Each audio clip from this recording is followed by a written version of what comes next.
All right, everyone. Very excited to announce that me and Moose Cow are going to be starting our first YouTube game of Kings and Kaisers. He will be playing the Allied powers, and I will be playing the Central powers. The Central powers consist of the German Empire, Austria-Hungary, and the Ottoman Empire. So, we haven't come up with an operation name or anything, but since Austria-Hungary starts the game off, I'm going to be starting my turn now. So one of the rules that's a carryover from the 1914 game, which I think is good, is that Austria-Hungary, they must conduct their first attack into Serbia because that was the first attack of the actual war that started in 1914. So that's what I'm going to do. I'm just going to do an overview of the political situation right now. Right now, the nations at war are Germany and Austria-Hungary against France and Russia. Britain is not yet in the war. If Germany on their turn attacks a pro-British neutral, like say Belgium, that will bring Britain into the war. So, and if Britain's in the war, then the Ottomans can come into the war. So right now the Ottomans are not at war as well. Italy is neutral right now. They are neutral till round 2 unless attacked, which I do not plan to attack them, so I'm going to keep them out of the war. The Chinese Protection War doesn't occur till the 3rd round. Japan over there is not brought into the war until Britain is in the war because they were largely sided with the British. And then the U.S. has to wait till round 5 unless attacked. So, okay. I have 2 attacks announced here. I will show you my purchases in a second. Romania here, as you can see with the white chips, this is a neutral, but it is a pro-Russian neutral. You can see with the little roundel there. So I'm going to go ahead and attack them. There is a minor city there, Bucharest. So if I can gain that, that'd be nice because one of the victory points that either side can get is if you control 3 new minor cities, that's a victory point. If you control 5, it's another victory point. If you control 7, it's another. It's kind of like the World Oil Point from BBR, but with cities. So here's how everything's looking on the tracker here.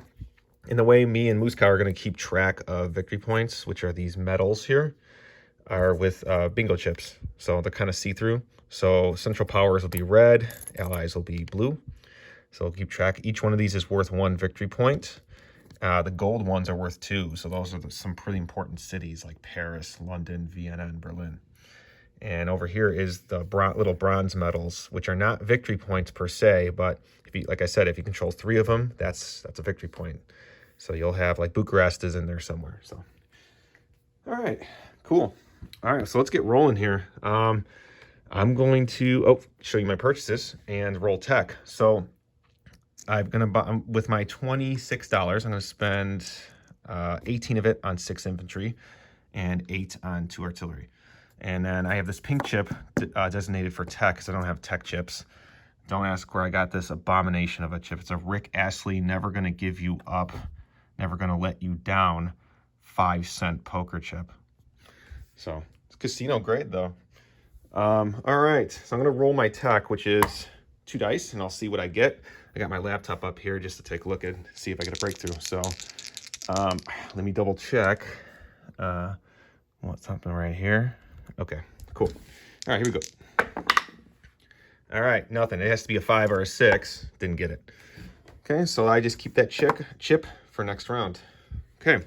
So I'm going to attack Romania because I don't want Russia to just send 1 guy in there and claim all those free units. So I'm going to send 2 artillery from Hungary plus 6 infantry. Move them in there. And now I'm going to send all the units from Galicia as well. So that's another 6 infantry, 2 artillery.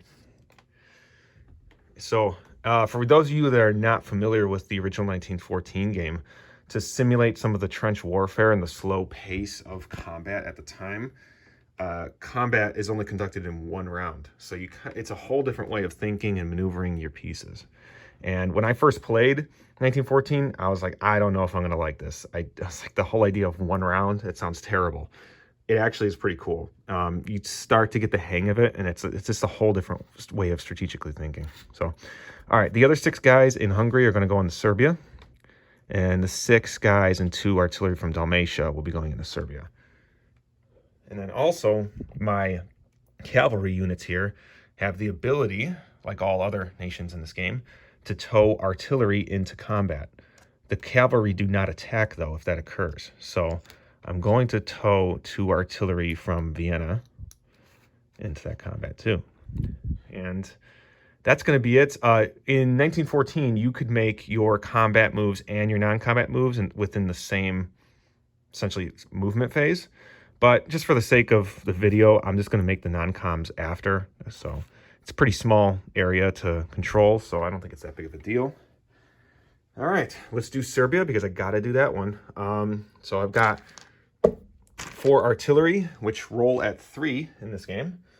And the infantry I have 12 of. So the artillery still bump up infantry, just like regular Axis and Allies. So I got 4 infantry bumped up to rolling at 3. And then the rest will be rolling at 2. So that will be 8 of them. Go. All right. There's everything. All right, let me try to do this with one hand here. All right, here we go. Okay. Not bad. 1, 2, 3, 4, 5, 6. 6 hits. I think that does it because he's got 5 infantry, 1 artillery. Yeah, I got Serbia in 1 round. That's pretty good. Okay, now if these, since Serbia is also a pro-Russian neutral, I don't know if you could see that in there. If he had units that survived, those would automatically become Russian units, and Russia would have control of that major city. So I don't know if Moscow, I can't remember if he, in the intro video for our map, he disclosed this about some of the rules, but major cities and capitals, which are also in red, they can produce units out of them. So it's like a built-in industrial complex. So you can produce up to the IPC value of the territory.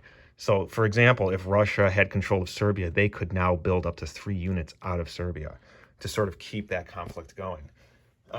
Capitals, you can produce unlimited. It doesn't matter the IPC value. So Vienna, I can produce an unlimited amount out of. So, okay. So I'm gonna get the return fire here. So that's 6 threes. And the Serbians will be shooting back at the Austrians. Here we go. 3 out of 6. Exactly the odds. Okay. So I'll lose 3 infantry. And I've gained Serbia. Sweet. Flip that roundel there. Awesome. Oh, before I go to the Romania battle, I should show you some of the national objectives for Austria-Hungary. There's 3 of them. So one of the big ones here is the Balkans region. That's not the Balkans one. This is the Balkans one. So if the Central Powers control 4 of the following: Romania, Albania, Serbia, Greece, and Bulgaria. So Romania, Bulgaria, Serbia, Albania, and Greece, right here, this whole region, the Balkans. So if the Central Powers, so that could be Germany, a combination of Germany, Austria-Hungary, and the Ottoman Empire. And you get 3 IPCs if Austria-Hungary controls Serbia and Albania. So these 2 right here. And then +5 for, sorry for the glare, if Austria-Hungary controls or contests 3 of the following: Veneto, Poland, I'm trying to do this while looking at the card at the same time, Romania, Crimea, and Western Ukraine. So control or contest 3 of those. Austria-Hungary. So that's their NOs there. All right, Romania. Let's see now. We've got another 4 artillery bumping 4 infantry. Going in with 12 infantry total, so it's exactly the same roll as for Serbia. So I need 8 2s. Okay, let's just try and do this with one hand. You'll get lucky. And I need 6 hits, just like with Serbia. Okay, I think I got it. 1, 2, 3, 4, 5, 6, 7, 8, 9. Wow, great. So I'll let everybody know this. Unlike with BBR, I actually roll good in this game for some reason. It's like Bizarro World. So I'm actually one of the luckiest rollers, and Moscow will tell you, with naval mines in this game, which are basically like AA, anti-aircraft shots against naval units. They're not anti-aircraft shots against naval units, but they're the same thing. You got to roll a 1 to get a hit. I score an absurd amount of hits. I'm the luckiest roller with mines in this game. So it's pretty cool. I'm actually good at rolling at 1 game. Okay, so return fire of 6 threes for the Romanians. Here we go. 3 out of 6. Wow, this is the exact same kind of situation. All right, that's cool. So I'll lose 3 infantry, and Romania becomes Austro-Hungarian territory. All right, cool. So let's adjust the tracker now. Austria-Hungary goes up 6. They were at 26 to start, so they should be at 32. Awesome. So now I'm gonna make my non-combat moves. Let's see here. The guys from Tyrol, which is 6 infantry, 2 artillery, moving into Dalmatia. This is all in here now. I may have to get a task force marker for that, or just chip up. These guys from Bohemia, 6 and 2, go into Galicia. 6 of the 12 infantry in the capital, Vienna, territory named Austria, are going to Galicia. Another 6 from Austria are going to Dalmatia. So, it's pretty simple. Oh, I don't know if I mentioned this earlier in the video. The red chips are 1s in this game because I don't have enough of the original 1914 chips, but the way they did it before is they had for the Central Powers red chips as 1s and dark red as 5s. I don't have dark reds, so I have blacks. For the Allies, it's the opposite. So it's blue for 1s and dark blue, but I'm using blacks for those too. So if you see that, I don't have literally like 20, 30 infantry in all these territories, so got to take your BBR, Original Axis and Allies glasses off to understand this board a little bit. Okay, placing new units. Since I just gained the capital of Serbia here, I cannot build out of it yet. So next turn I can, but everything's got to be built out of Vienna this turn. So all 6 infantry and 2 artillery go down in Vienna. And Austria-Hungary does not have any national objectives yet, but it has 32 bucks. So let me get that going. All right, 32 for Austria-Hungary going into round 2. So their turn is over. And next up on the list is the Russian Empire. So we will see what Moscow has to offer for the Russian Empire.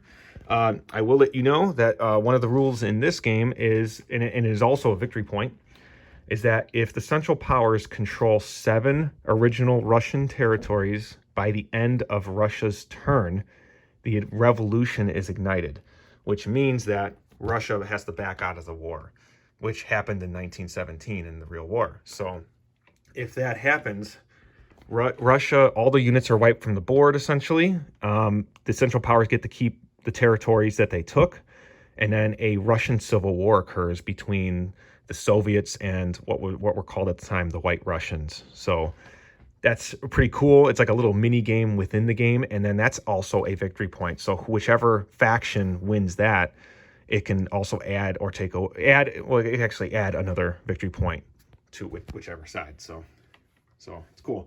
So if the revolution happens, the Central Powers get a victory point for that. If the revolution never happens in this game, then the Allies get the point. So technically right now, the Allies have the Russian Revolution point because it hasn't been ignited yet. So the Allies are technically winning in that respect. So, but I did gain a victory city here, Belgrade. So we're at 1-1, basically. So, all right, cool. Can't wait to see Moscow's turn. And then after Russia is the German Empire. After the German Empire is the French Republic, British Empire, Empire of Japan. Well, we'll see if they can still spend money and make moves if they're not in the war, but we'll see if there's a war. The Ottoman Empire, Kingdom of Italy, the United States, and then at round 3, the Chinese National Protection War will occur. So there you go. All right, take care, everybody.